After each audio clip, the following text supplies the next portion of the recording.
Sonal, your social science teacher. I hope you all are doing very good. Today we will revise Block 16, Our Heritage. This is last block we are going to revise. So now study Block 16, Our Heritage properly. Underline important sentences. You can pause the video for studying and after studying come back again to answer my questions. Study the block carefully and try to answer without opening the book. Questions are: what are the different kinds of heritage that we have in our country? Do you think heritage is important? Why? So, we mainly have two kinds of heritage in India: material heritage and non-material heritage. Material heritage is buildings, paintings, statues and historical monuments that are physically present or can be touched. Here you can see material heritage explores the past and to discover connections between the past and the present. So, heritage help us to discover connections between the past and the present. Example: buildings, monuments, statues, paintings, books and crafts that we can touch. But the skill of making craft is a non-material heritage because we cannot touch that skill. So it is non-material heritage. But if the crafts are physically present, so it will be material heritage because it can be touched and we can see it. For example, material heritage: statues, famous statues like statue of Buddha and statue of Nataraj. Taj Mahal in Agra, Qutub Minar in Delhi. These are material heritage. Meenakshi temple in Madurai.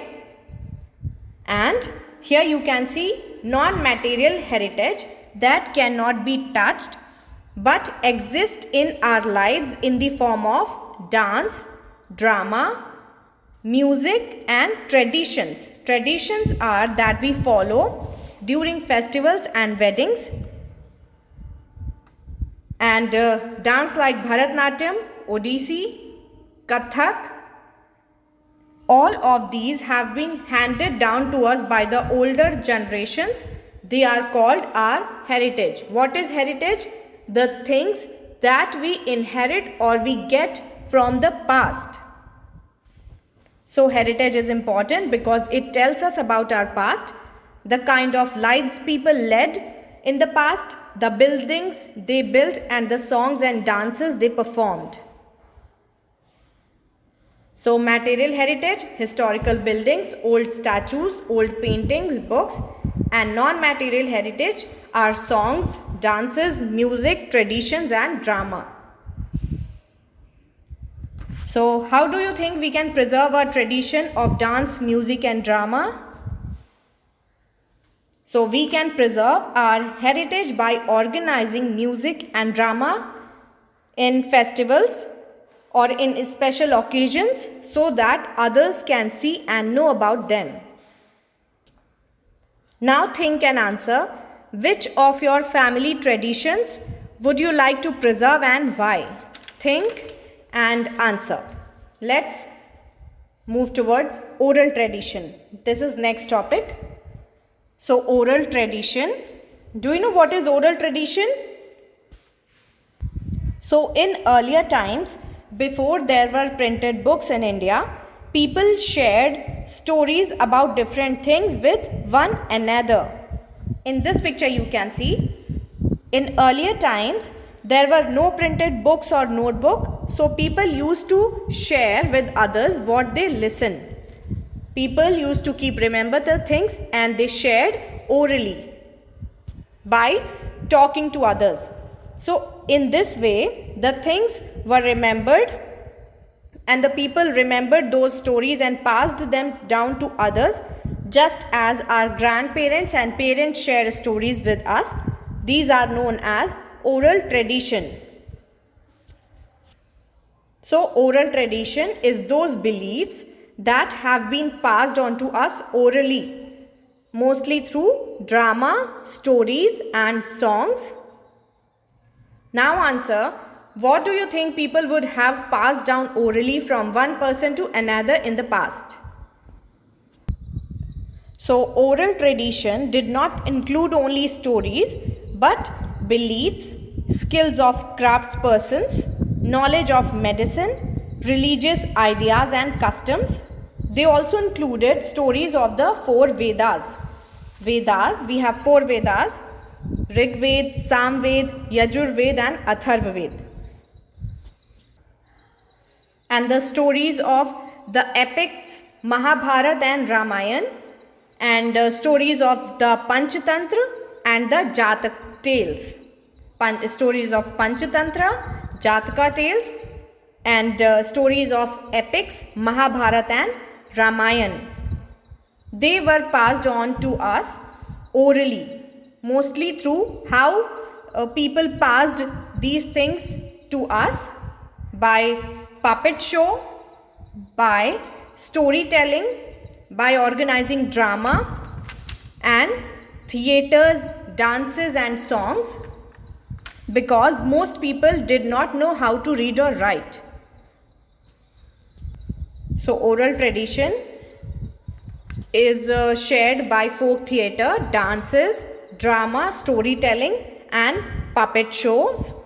Now answer, how do you think this oral tradition was useful? Why are they considered our heritage today? So this was useful knowledge which, if not shared with others, would have been lost. So that's why they have become a part of our non-material heritage. Now answer, how do you think we can preserve our tradition for the future? So we can preserve our oral traditions through storytelling, where people continue to share stories about our present and past with a large group.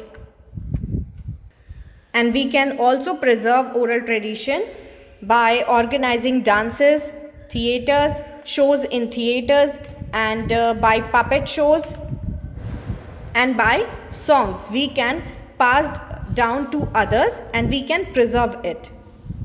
Now answer, which historical building of India do you know about and why is it famous? If you know about any buildings, you can answer by yourself. So historical buildings which have been preserved or protected or saved for many years are called our built heritage. Historical buildings, sculptures are India's built heritage. Buildings like Swami Narayan Temple, India Gate, Jama Masjid, Lotus Temple and Humayun's tomb. And the Char Minar, why it is famous? Because it is a symbol of Hyderabad, emblem of Telangana, and it has mosque on its top floor. Here you can see. This is the Char Minar, symbol of Hyderabad and emblem of Telangana. And the Ashoka pillar, national emblem of India. The Brihadeshwar temple, built by Tamil king Raja Chola. And Taj Mahal of Agra, Chittorgarh fort of Rajasthan, Brihadeshwar temple in Tamil Nadu, Sun temple in Odisha, ruins of Vijayanagar empire, Karnataka. Ruins means destroyed part, we can say. And Ajanta and Ellora caves in Maharashtra. Now answer, what types of buildings are these? What is similar about them? What is different? And who do you think built them? And why? What was used to build them? So these buildings are our heritage. They tell us about our past, materials that were available during those days, the people who built them and the position of those who had them built, like kings and queens, they have been preserved for years and handed down to us by the earlier generations. There are only a few reliable ways we can learn about our past. Buildings are one such historical source because they give us a lot of information about our past. So we can trust in historical buildings because they are physically present and they are solid proof about of our past, and they give us a lot of information about our past. And stone, mud, bricks were used to build them, and similarity is they are heritage and they are very old. Now answer what types of building from the present day will be considered heritage buildings of India in future. What do you think?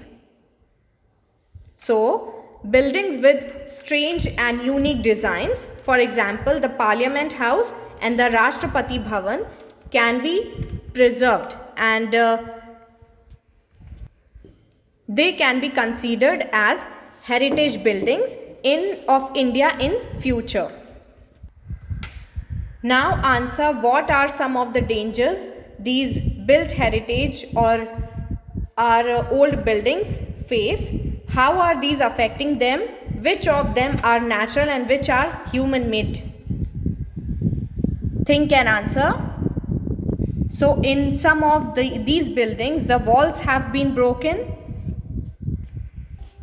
and in some buildings precious stones have been stolen, and people have scribbled on the walls, and in some the color of the walls have faded and become dirty, like Taj Mahal is becoming yellowish because of air pollution from vehicles.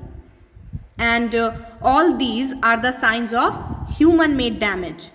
Some of the dangers have come about naturally, like the damages caused by heavy rain and earthquake.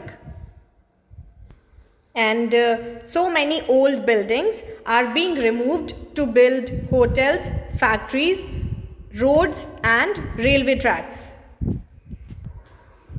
Now answer what might happen if our heritage buildings face these dangers for a long time. Think and answer what might happen. So if these problems continue, these buildings will lose their past glory. They may be destroyed. We may not be able to repair them and hence not be able to preserve them for the future.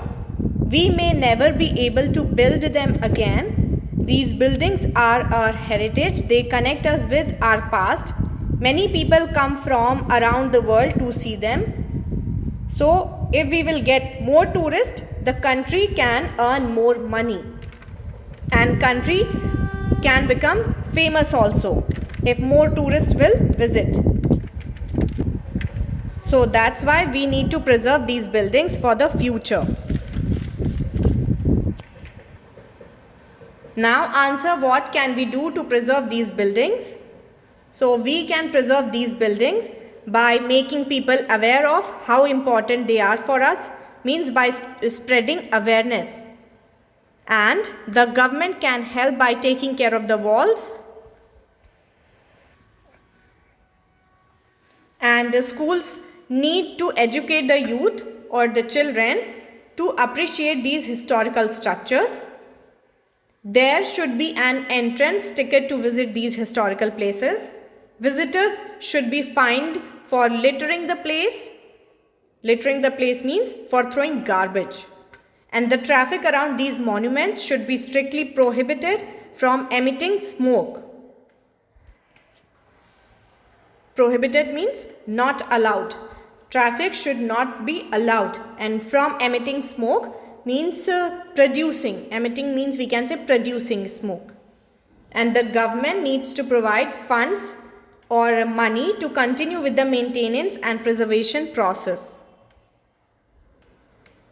And this is, did you know of this block? A UNESCO World Heritage Site can be a forest, mountain, lake, island or monument that has a special importance to the world. Italy has the largest number of UNESCO heritage sites in the world. And this is your writing work. You need to draw a non-material heritage, like you can draw a rangoli also, and write 3 things about it. And you need to write what is oral tradition. If you have any doubt, you can ask. And be prepared for your test on Saturday. Take care everyone. God bless.